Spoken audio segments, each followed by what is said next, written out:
Hello, welcome to the RISD open house for photo. I'm going to go ahead and turn this over to Lane, the graduate program director.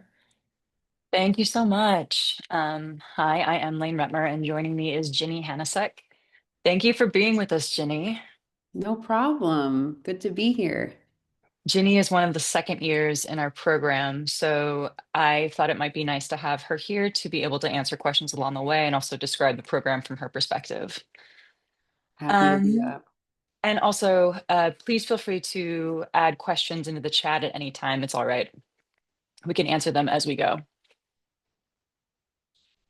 Oh, and also I should say that if after this presentation you still have questions or want to speak further, please feel free to contact me directly. I can put you also in touch with the other professors in our department or a graduate student if you're looking to find out more about the program from a graduate's perspective.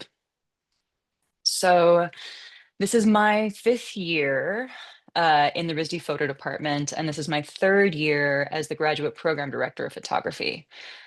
So I've been here for a minute, and today I'm going to take you through our academic structure in the program, sort of what our philosophy is, and how we think about those 2 years that you spend with us.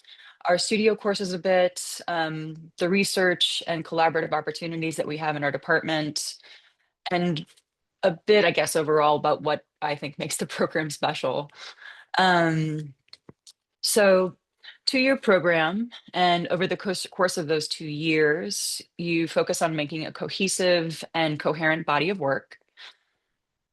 But we, I would say, are not a finishing school. We are definitely interested in looking for students who want to come to the program open and ready to challenge how they think about making images, how they think about the image in general, um, who want to really complicate where they are in their practice. And that might mean that you leave with an entirely different practice than you came in with, and you might not. You might leave making very similar work to what you came in with. However, we want people to come in really open to that potential.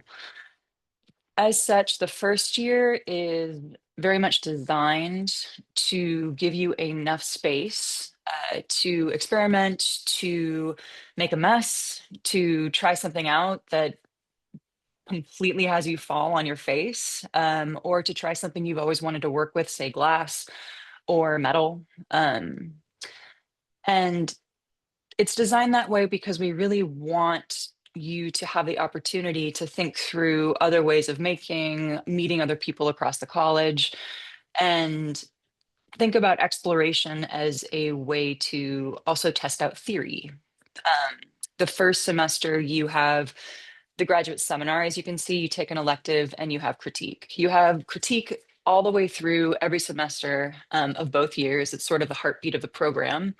It's where you come together with both the first year cohort and the second year cohort. Typically, the rhythm is you show three three times during the semester to the entirety of the cohorts, along with professors. And inside of that time, you also have studio visits. You're meeting with people or inviting people into your studio. And the graduate seminar is designed to give you sort of a foundation into photographic theory, into how you might be able to talk to your cohort also about image making in your practice. So that kind of shared language is also something that we want to impart to you in your first semester. The elective is that moment that you can try something out. It's the same in the winter session. RISD has sort of a third academic period in the winter, which typically starts the first week of January and goes until about February 15th, roughly. That's that period of time. And in that period of time, it's a great moment to be really intensely working in your studio or really intensely trying something out. That could be a theory course, but that could also be, like I mentioned before, you could be taking a painting class. So that time can also be spent doing what's called an ISP. And ISPs and CSPs, which are independent studies and collaborative studies, are fairly unique, I have found, to RISD, where it gives you the opportunity to work one-on-one with a professor or two-on-one, but it's an intensely focused one-on-one relationship where you are working with a professor to do something that you're not necessarily getting out of class. With me, that means I often work with a student to learn to edit, to make a video, to focus on making a video essay, to learn about projection mapping. Or also I do a number of them that are photographic based, where we talk about images, and those typically happen when people want to do work while traveling abroad or traveling back home, traveling throughout the United States. But it's often a way to be able to travel and keep in contact and have close connection with a professor while you're making work that you might not need to not be in Providence for. So in the second year, things narrow down. It's when we ask people to start thinking about their thesis. The thesis is sort of the big picture project of the second year. And we hope that this doesn't mean that you narrow down immediately, but you have the summer in between to really take everything you learned in the first year and put it towards your practice, put it towards having the time and the space to digest, to, for a lot of people, take a moment to breathe, and then start experimenting on your own. So that when you come back in the fall, you choose a thesis committee. And the thesis committee can be a member, it's a 3-person committee. One has to be a full-time professor in photography. One can be a part-time professor either at Brown or RISD. And the third can be pretty much anyone that you feel has an affinity with your practice. This often looks like bringing in a curator, perhaps an outside artist who doesn't teach at RISD or doesn't teach at all, but might have a practice that you're interested in having a conversation with. And this committee follows you and helps you throughout the entire year as you get ready to show your thesis at the end of the spring semester. In the spring semester, we shift slightly in the sense that you also end up having a photography writing course. And we start this course with having you look at different ways people write about the image, how they think about writing about photography, and use that as a springboard to start making your own thesis writing. It is also because at the end of that thesis year, the 3 things that we're looking for in a thesis are a photo book, the thesis paper, and then of course the thesis work that you show, your exhibition work, which you show at the convention center with all of the other graduate students. Our department's also slightly different in the sense that we have a show every year in New York during the summer, and that's a moment for the second years to extend their practice a little bit more publicly. This year we are at the Baxter Camera Club on the Lower East Side in New York City, and we are having Matthew Lifeheight curate this year for this group. So that's kind of the overview of the 2 years. Are there any questions with that?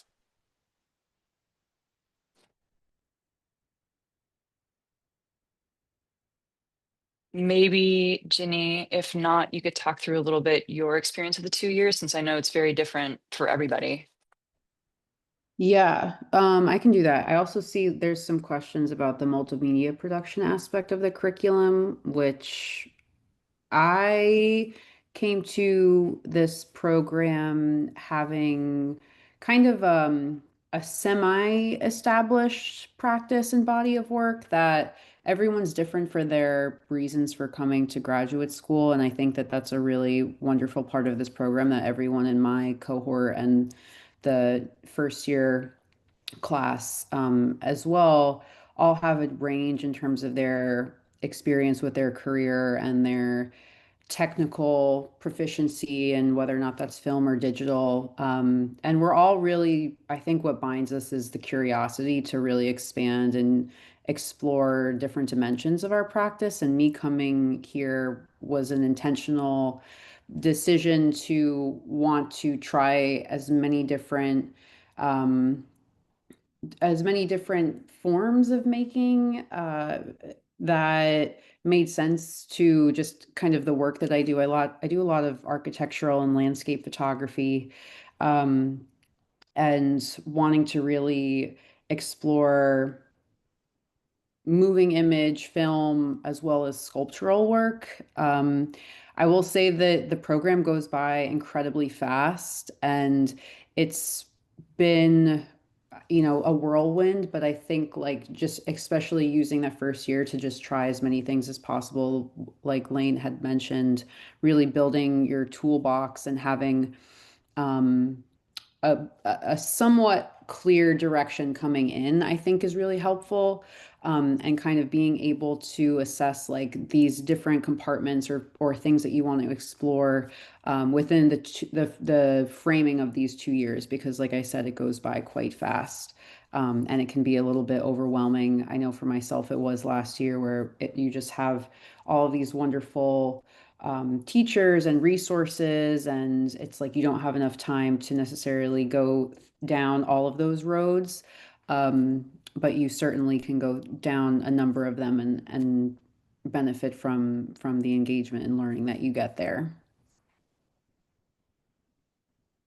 Great, thank you. And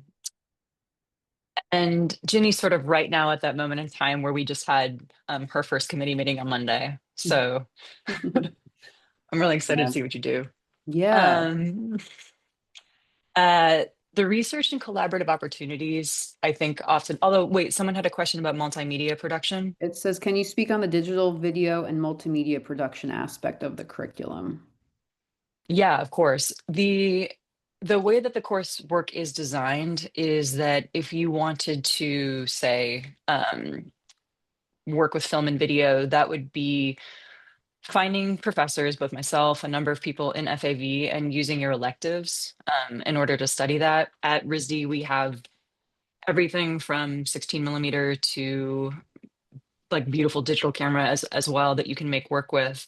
I often have a lot of students who don't want to delve too deeply into video making, but want to see kind of what they do with it. And I'll often do ISPs where we kind of work one-on-one to work towards one project that you might have. And on the way, I teach you all of the basic skills of video work. The cohort also, in some ways, is really wonderful in the sense that they become your collaborators sometimes in projects, which often frequently happens with multimedia work, that people end up either, I guess, what you could call crewing, or being in each other's work or helping people to make that work. There's also wonderful opportunities inside of sculpture to sort of think about how do I integrate screens and projectors into physical objects? How do I stop thinking about video as being on the wall? Um, there's a course that I teach, which is the image in space and time, which really tries to think about how does image extend? How do we think about it in expanded installation as well? And how do you start thinking about multiples and such as 2 channels, 3 channels, but is very much a studio art-based class and less about cinema. However, if you were to want to say take a more traditional cinema course, there's also cinema theory classes, wonderful ones at Brown. Ramel Ross teaches a digital photography class at Brown that is not focused on the moving image. However, I know, for instance, as a graduate student, you're pretty much allowed in a lot of ways to tailor the assignments in any elective or course towards your graduate thesis work, towards your graduate work, towards your own practice or what you're interested in. Does that answer the question? If there's follow-up, that's also totally fine. This kind of way in which you can gain that experience too can also happen through TA-ships. So sometimes if it's a course that you want to take, but you also very much say want to take antique and alternative processes or large format and work with a view camera, you can TA, like say you could be my TA for the course, and it's a way to gain the experience in our department without having to use that elective credit. We all, as faculty members, allow for our TAs to come into the TA-ship not having that expertise and learn it alongside the students. TA-ships are very common. Oh, go ahead, Jenny. No. Sorry, it's right along lines of what you're saying, because there's Yeah. another question around teaching opportunities. Mhm. Sorry to interrupt you, but No, not at all. they're asking about teaching opportunities outside of winter session and if those opportunities are aimed more towards graduate or undergraduate students. They, the teaching opportunities if I think I understand your question correctly, you would be teaching undergraduate students as a TA. For instance, we have a number of like major courses, like the sophomores take their critique course all year, the juniors take their critique course. And so you have the opportunity as a TA often to follow one group for an entire year. And as the TA in that sort of a course for undergraduate students, it's a very as much of learning, it's more about learning the skills of teaching and how to communicate and mentor students. But then you could also be, say, taking a course, like I said, in an elective. Um, the opportunities in winter session that I think you're referring to, I'm also going to touch on, which is that at RISD, we have a really wonderful program where the graduate students are allowed to propose their own courses. Ginny happens to actually be teaching one uh, this winter session, so I'll let you talk about that a little bit as well. And inside of that, it's a process where you put forward the syllabus. There's a committee that chooses which ones move forward, typically about 2 proposals per department move forward, sometimes 3. And then that gives you the opportunity to have that dedicated time in winter session to truthfully teach that course yourself. In our department, we also hire graduate students, not frequently, probably about 1 per year, maybe 2, to teach one of our fundamental courses, such as Darkroom 1 or Digital 1. So that's another way that teaching experience can happen. A number of our students also end up teaching, or TAing, I should say, at Brown. Right now we have 3 students TAing at Brown, with Teresa Gantz and Ramel Ross are the 2 professors that they're working with.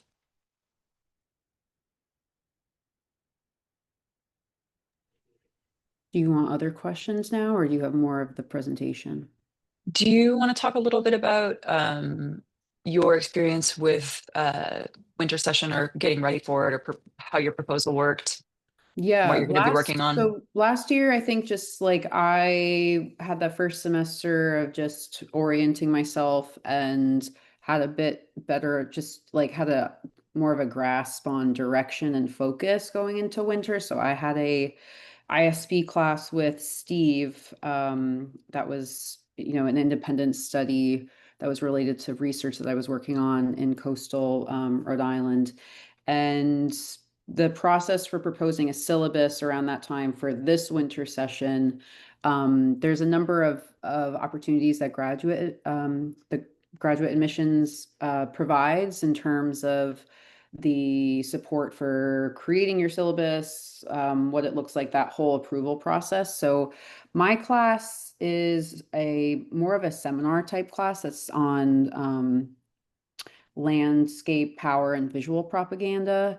But 2 of my classmates are also teaching a class in the photo department over winter session that's about photography, dream, and play, which is much more studio based.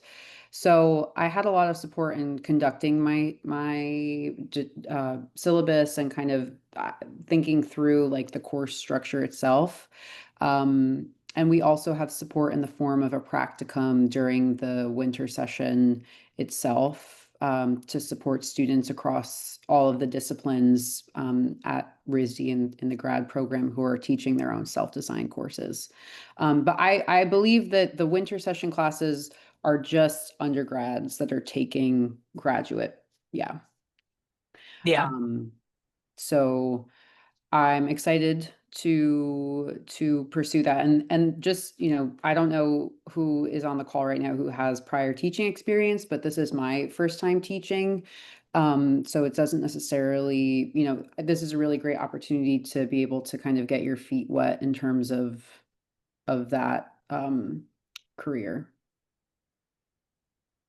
And also, of course, throughout that, you always have the support of the graduate program director, the department head, when things arise with your courses. We're very much present. I'm going to talk. Oh, there's also the opportunity for the graduate research grant, which is a grant that everyone can apply for. We were very lucky, and 2 of our graduate students got them last year, which was Ginny and Tamara Blake Chapman. And the two of them have very different proposals. Ginny, you were in Louisiana and working once again with with coastal areas, erosion. I'm trying to think about T's, where T is going. Their original proposal was in Nigeria. They were going to That's photographic what it ballet was. school there. And they switched it because they that opportunity kind of that Hmm. connection didn't make sense this summer. So they Hmm. are restructuring that this winter. Yeah, but But that's a that great resource is for summer. yeah, for summer and or the winter session as well, to Mm. have support from the college to go somewhere and work on a particular project. The facilities are wonderful. I think we're very, very lucky in the studios that our students have. Everyone has an individual studio if they want one. And they are on the sixth floor of Fletcher. They're fairly large for most graduate programs. You have four walls. You can shut your door. Um, and we have two different buildings. That's Fletcher. And then kind of the main hub of teaching and where undergraduates practice is in the design center, which is sort of on the more proper RISD campus street. Um, there are multiple dark rooms. Also, as a graduate student, you have the opportunity, should you wish, to have your own like mini personal dark room, which many students take advantage of so that you can really spend as much time as you want uninterrupted working in a dark room. The program also, I would say, what makes us unique is our ratio and the attention from professors to students. It's sometimes I think we joke that we're almost too hands-on and available, but it is a program where we have 5 full-time faculty members: Henry Hornstein, Stephen Smith, who Ginny mentioned, Brian Ulrich, and Nelson Chan and myself were just hired as full-time faculty members. So we all kind of have different expertise and come from the image and image making in really different ways. You are always able to do any studio visits with any of the 5 of us. And I think that that kind of combination of different expertise in image making means that you can really go and have a lot of different discussions and pick up a lot of different threads as it relates to practice. As Jenny also mentioned, we sort of purposefully actually try and make cohorts that are thinking about the image and what it means to make images in really different ways. And part of the reason of thinking through cohorts from that perspective or through that dynamic is that we want your conversations to be very rich. We want studio practice to inspire one another, which doesn't mean that we don't have people making similar types of work. And often, as happens in graduate cohorts, people kind of gravitate towards sort of similar ways of making sometimes. Uh, but that idea or philosophy is, I think, pretty unique to us. Yeah, Is, I just want to oh also yeah, say, just to like reiterate that, as I'm sure, you know, everyone on this call is looking at other schools and kind of understanding like what differentiates them or what's really unique about them. And I will say that my own personal decision coming here was so much influenced by the people that I spoke to and the care and comfort that I felt immediately, in terms of just really wanting to support you as an artist and not necessarily having this structure of production for everyone that comes in here.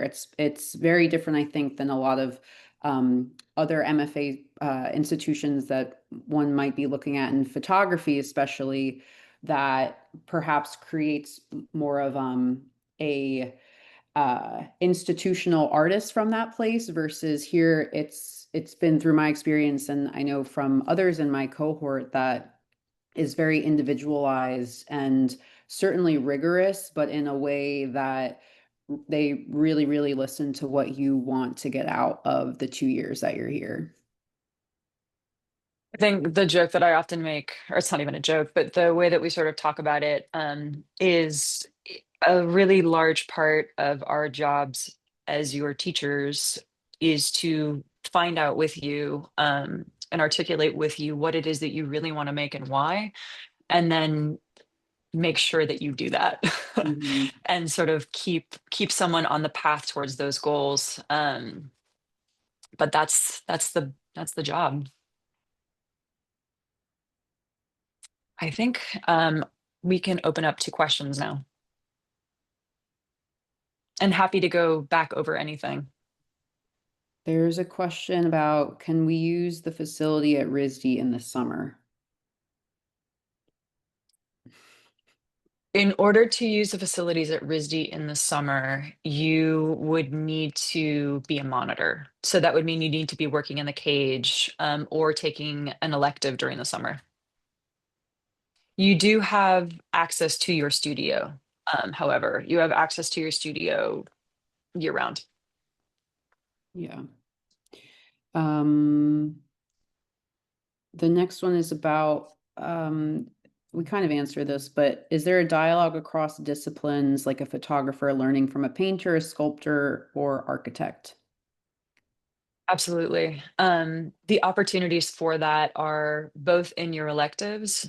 So should you choose to take a painting course, but they also come in the form of your thesis committee. So, for instance, there has been a particular professor, Shura Barishnikov, who teaches dance at Brown, whom a number of our students have found a lot of inspiration from. And so many of them have been taking courses with her now for 2 semesters, doing a CS. There's 3 students doing a CSP with her this fall, and she happens to be on 2 different thesis committees.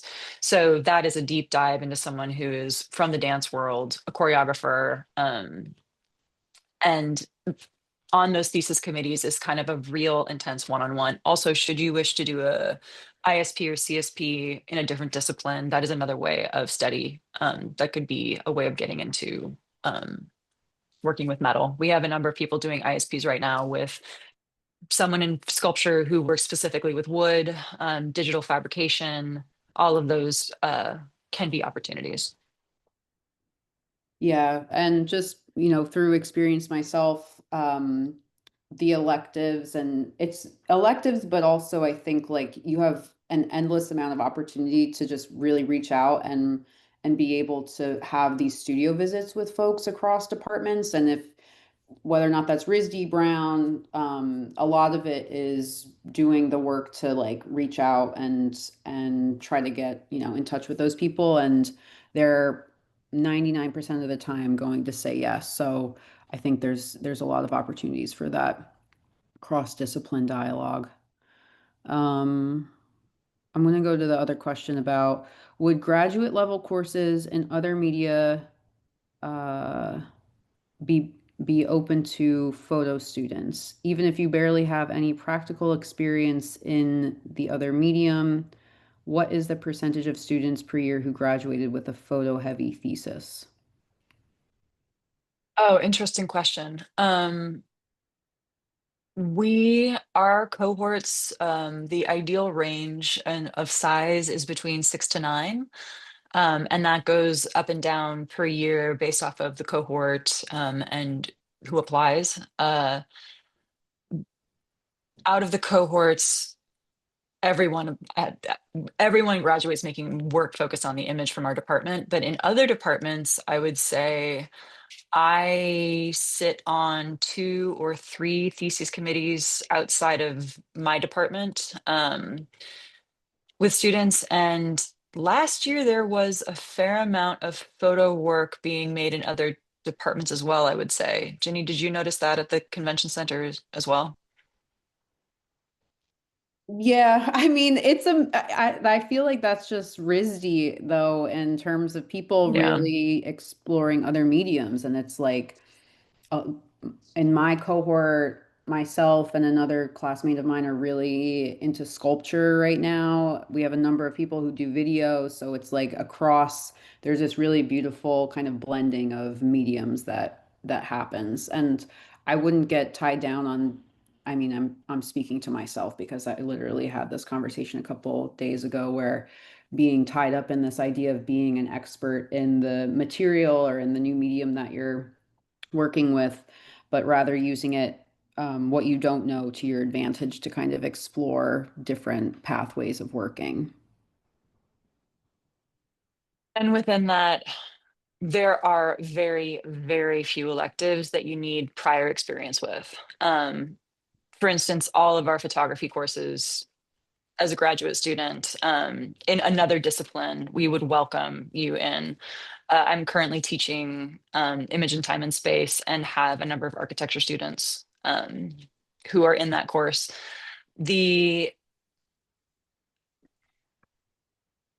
Yeah, I think that's what I'm gonna say for about that.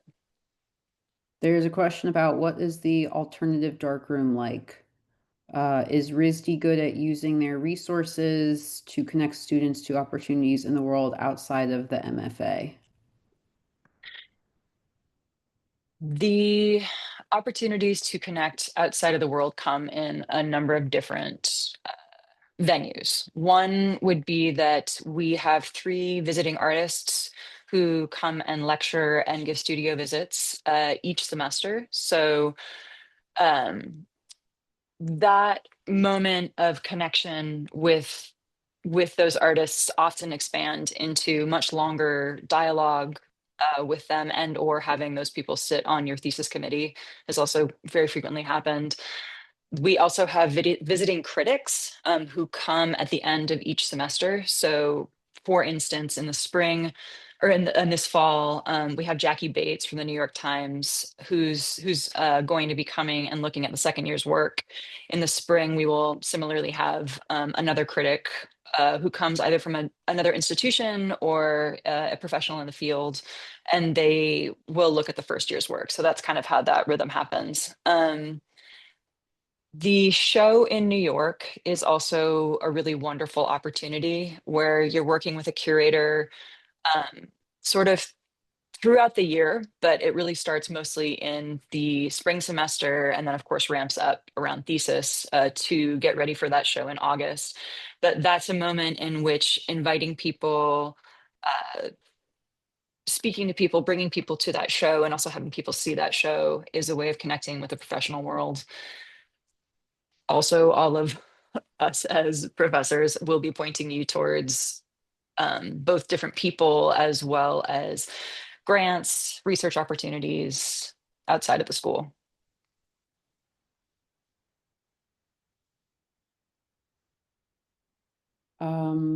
One more that just came in. At what level of accomplishment do you look for in applicants? Are you looking for So students who've across the been board. published, have had shows? Mhm. No, that is not what we're looking for in a student. We have students who come in from a very wide range of practice, including, for instance, a student this year who has their undergraduate degree in mechanical engineering, and who's now making like fabulous work with digital technologies, projectors, and sculpture. And they applied with a portfolio that was showing image work, but it was also showing work that really displayed how he thought about image making. And I would say that for us is the more important thing that we want to know, which is how do you want to make work? What work are you interested in making? And why is right now the right time for you to come here? A part of that question too, and I think like, so what would they include in their portfolio for applicants who didn't study photography initially? What advice can you give? And you just Um, answered that, but I think like it's also a question of what to include if you're applying for this medium-based program.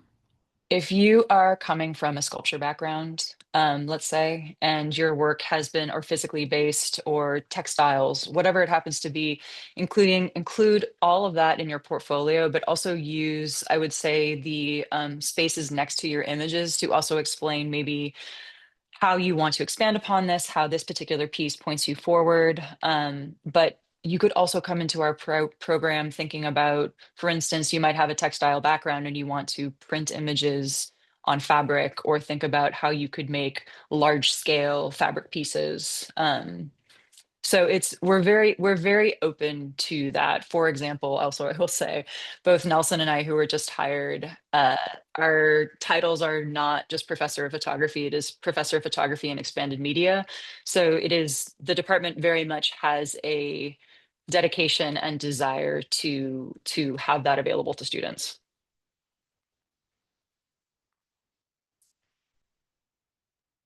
That's all the questions that are in there right now. Oh, wait, hold on.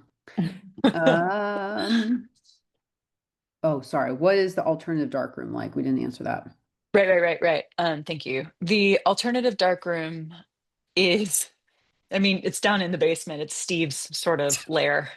Steve Smith is often the professor who teaches that course, and you work on Van Dyke Brown's, a number of like cyanotype, and different ways of thinking about that. But it's, I don't know what equipment Steve has down there. Bookbinding. I don't know either. I mean, he does have a bookbinding kind of whole setup. He teaches I took it in the spring, but he's teaching it again in the fall. He does a whole bookmaking for photographers class where he has the um perfect binding, everything set up down there. But I don't know what else is down there. I haven't dabbled in the alternative darkroom. If you send me that question, I will get back to you over email more specifically with the answer. I have a question for Okay. Ginny. How could you talk a little bit about how you prepared your portfolio and any advice you might have for applicants?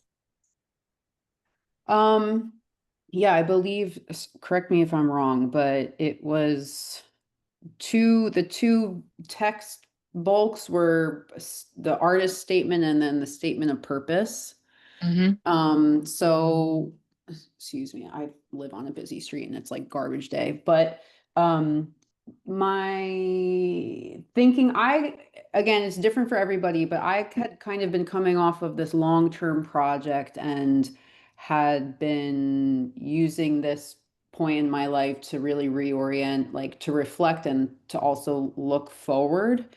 So my portfolio was a bulk of it was from this larger body of work, and then also including a couple of different projects that spoke to the statement of purpose that I had been describing and like where I wanted to go as an artist. So I think it was a mix of work that described and fit the artist statement of just thinking who I am right now, the work that I've done, and my, my CV and all of that. But I also had included the opportunity or the resources that I was looking to take advantage of at RISD, because I had spoken to, anyone on the open house here, or reaching out to faculty ahead of time. Like I had kind of had conversations like that before I prepared my application. So I had an understanding of the resources that were available, the people that I wanted to work with directly, and how that tied into my practice and what I wanted to get out of the 2 years. And I wouldn't say that you necessarily need to tie it into like semester by semester, but it helped to think about the short term as 2 years, and then the longer term is like what you want to be, how you want to be thinking, and like orienting yourself in the greater like art space after school, whether or not that's even in the art world or not. Like, that's not, you could very much just want to be in education. It's different for everybody, but for me, I was thinking about like the technical 2 years and then what that would allow me to do afterwards.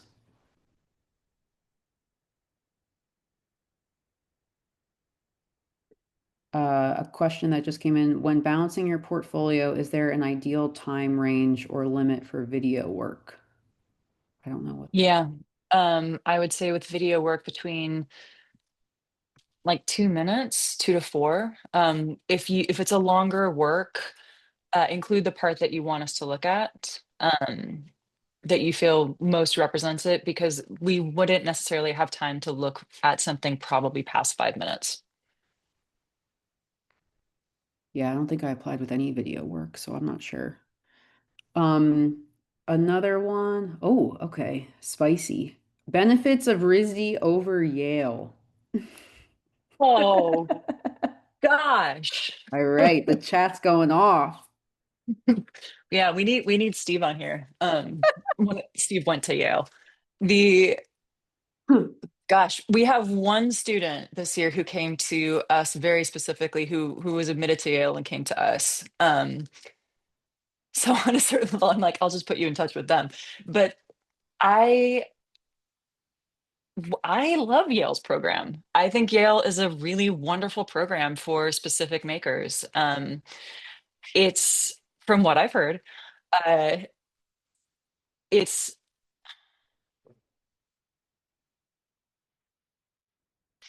this is a spicy question. We often do critiques with Yale students.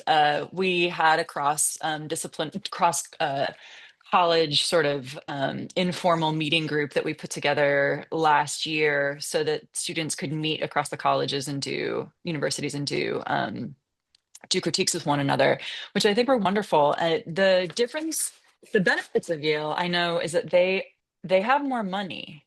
They definitely have a very large endowment, which is not nothing. It means that they are able to bring in more visiting artists, which I know is a big draw for people. That if you really want to have a visiting artist in the 2 years, I think there's a high likelihood that you can bring them in. Um, as with any school, your alumni list from that school is also something you have access to. So people in our department are in contact with years above where they are right now, which is something we of course encourage that students stay in touch. We have one, for instance, student who is now an editor at the New York Times, Care Cirillo, who has been putting like half of our students' photographs in the New York Times, which has been very sweet. But that's just an example of the ways in which communities always help one another. Mhm. I also, like I went to my undergrad was at Bard, so I have a number, the Bard to Yale pipeline is quite strong, and I have a number of friends who ended up getting their MFA there. And from what they've shared, the differences I think are whether or not it's a benefit, but versus just a way of working, that I've observed is much more technically like there's a technical proficiency that is perhaps more is like leaned on more than here in a way where they really prioritize, or their experience there has been very heavily focused on the photograph and what it means to be a photographer versus having the other opportunities to expand your practice in other ways. um that's just I have a friend there now, and that's kind of what they've been talking about. So depends on what you want out of your time in grad school. And another question here. You mentioned a multimedia emphasis, or at least a possibility of exploration across mediums. I was wondering if there are any courses offered related to printmaking and photographic transfer, i.e., photolithography, silkscreen, photo transfers, or equipment to use such methods. Totally. 100%. So many of our students take courses in printmaking, um, silk screening, all of that. Big yes. You can look on the RISD's courses are available online. So you can also go in there and search to see what courses are offered in printmaking, but you would have access to all of those courses. How many times a year do students exhibit work? The first years have to exhibit work. I'm like not supposed to tell you this because it's a bit of like it's a bit of like a we don't tell you that we're going to do it. But regardless, the first years have to put up a show within the first 2 weeks of getting to RISD, 3 weeks. Um, so that's like your first sort of introduction to everyone at the school. And then you show work 3 times and critique both semesters, and then you have sort of your big end of the first year showing where we invite a critic to come. And those can be those are very largely attended, typically. I think last semester we had about, I want to say 30 to 40 people in the room at Wen's crit at the end of the semester. Because they invited people, they invited professors, they invited friends, people come down from other institutions. So that is sort of the like minimum of how much you show work. Students also become a part of exhibitions throughout the different departments because people put them on. For instance, one of our graduate assistantships is managing the Red Eye Gallery. We have our own gallery and photography, which is really lucky, and a great space to experiment. So you can also propose shows should you wish to, in that space as well. And go ahead. Admissions might need to ask this question, but how, if Yeah. there's someone asking the financial aid question? Yeah, so sorry, we're gonna have to wrap up here in a few minutes, so I'll address that. We just had a webinar with our financial aid office for specifically for grad. If you're interested, please email us at admissions at risd.edu, and I'll be happy to send you that recorded webinar. It's like we'll answer hopefully all your financial aid questions. And then I'm just gonna let Ginny and Lane just like say some final words. And if we didn't get to your question, feel free to email Lane or admissions. Yeah. Final words, Ginny? Final words. It's been a great program for me.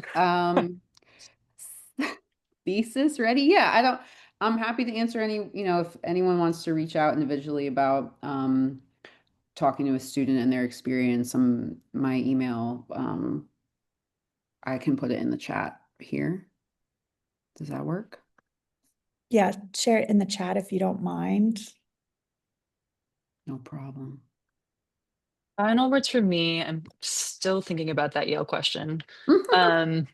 But I would say final words for me are that we want to inspire you to make good work and give you the opportunity to do your best work and to push yourself, through almost overexposure, through speeding up so fast that you do something you weren't expecting. Um, and inside of that, we try and do it all from a very caring place.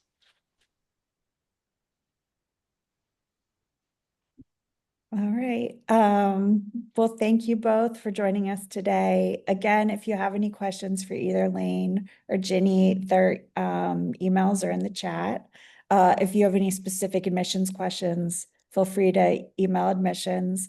We're happy to try to answer all your questions. And thanks so much for joining us today. Bye.